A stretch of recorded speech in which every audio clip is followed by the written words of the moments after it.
Yes, salam sejahtera tuan-tuan dan puan. Selamat datang ke saluran Huako. Ya, tuan-tuan dan puan, dalam dunia politik, semua kemungkinan mungkin akan berlaku. Ya, sebelum saya teruskan berita yang gempar ini, sila subscribe ke Huako Channel dan sila buka loceng di sebelah supaya anda akan menerima notifikasi daripada YouTube apabila saya postkan video baru saya pada masa akan datang. Jadi tuan-tuan dan puan, sila subscribe sekarang dan jom kita tengok berita yang gempar ni dari Malaysia kini.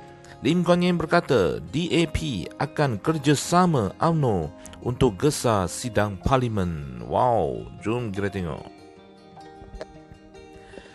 Setiausaha Agong DAP Lim Kuan Yew berkata DAP bersedia bekerjasama dengan UMNO untuk membantu memulihkan parlimen tetapi tidak bersedia untuk bekerjasama dengan UMNO pada pilihan raya akan datang. Dalam ucapannya hari ini, dia memberitahu Konvensyen DAP Pulau Pinang jika mereka dapat mengadakan perjumpaan lebih 2,000 perwakilan parti sesuai dengan SOP COVID-19, tidak ada sebab mengapa parlimen tidak dapat bersidang dengan hanya 222 anggota parlimen. Kerajaan negeri Pulau Pinang bersedia untuk menegakkan demokrasi berparlimen dengan mengadakan mesyuarat Dewan Negeri.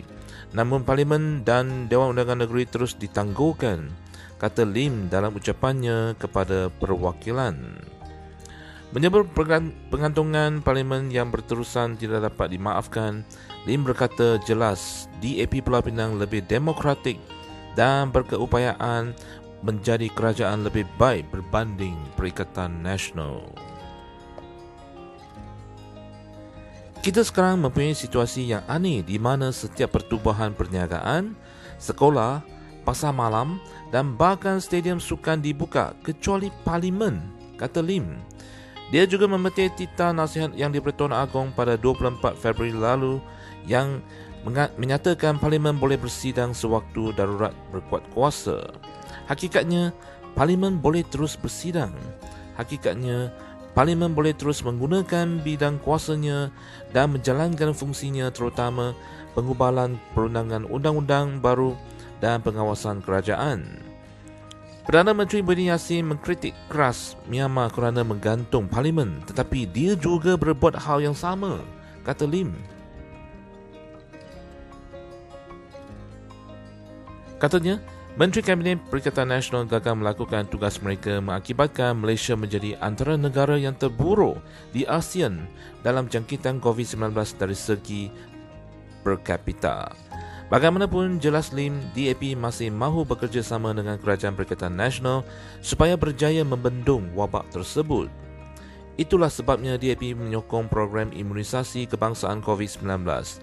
Tetapi apa gunanya membelanjakan 5 bilion ringgit untuk program imunisasi kebangsaan COVID-19 ini jika ahli parlimen tidak dapat bertemu walaupun setelah divaksinasi? Soalnya, Lim yang juga ahli parlimen Bagan mengatakan bahawa parlimen perlu bersidang untuk melindungi hak-hak rakyat dari undang-undang keras yang memberikan kuasa yang luas dan sewenang-wenang kepada pemerintah. Katanya, ramai pihak yang tidak puas hati dengan undang-undang berita palsu dengan denda sehingga RM100,000 dan penjara 3 tahun dan kenaikan denda kompau kerana melanggar Sekatan Perintah Kawalan Pergerakan PKP kepada RM10,000 untuk individu dan RM50,000 untuk syarikat. Ini hukuman yang tidak perlu dikala rakyat sedang menderita secara kewangan akibat kemelesetan ekonomi. Terdapat juga layanan 2 darjat terhadap tindakan terhadap menteri yang melanggar SOP PKP, katanya. Lim berkata sangat penting bagi rakyat agar parti dan rakan gabungannya dapat mengulangi kemenangan terkenal dalam pilihan raya tahun 2018. Kami mahu Pakatan Harapan menang bukan hanya di Pulau Pinang tetapi juga di Putrajaya. Perlu ada formula kemenangan untuk pilihan raya umum ke-15 yang menyatukan semua rakyat Malaysia yang berusaha mempertahankan demokrasi berparlimen dan menghentikan Perikatan Nasional PN menjadikan Malaysia sebagai sebuah negara yang gagal dan mengkorbankan rakyat. Menyatukan parti yang benar-benar menentang kerajaan PN tidak akan mudah.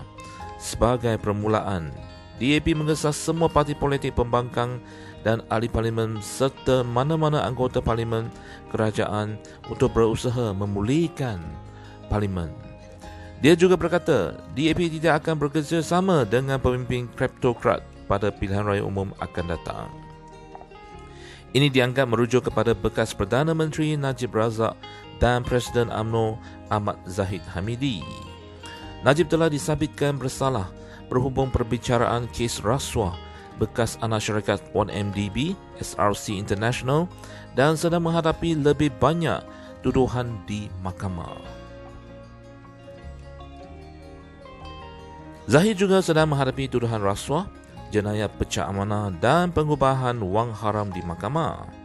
DAP menegaskan tidak ada kerjasama politik dengan UMNO. Jawatan Kuasa Eksekutif Pusat iaitu CEC, parti tidak mengubah kedudukan dasar sebelumnya, katanya. Kita boleh bekerjasama demi kepentingan rakyat seperti dalam pemerintahan negeri Perak dan Johor yang dipimpin oleh UMNO di mana peruntukan diberikan kepada kawasan pembangkang. Ada pertemuan dan perbincangan dengan kerajaan negeri UMNO mengenai isu-isu rakyat. Sebagai contoh, DAP bersedia bekerjasama dengan ahli parlimen UMNO untuk mendesak kerajaan Perikatan Nasional untuk mengadakan sidang parlimen dan mengkaji undang-undang yang keras seperti mengenakan denda kompaun RM10,000 terhadap individu dan RM50,000 untuk syarikat. Ini tidak sama dengan kerjasama politik dalam pilihan raya umum akan datang, katanya. Ya, tuan-tuan dan puan-puan, sekian sajalah video kali ini dan kita akan mengikuti perkembangan politik semasa di negara kita pada video yang akan datang. Untuk ini, jangan lupa subscribe ke Huako Channel. Subscribe sekarang? Ya, sekian. Terima kasih. Jumpa lagi.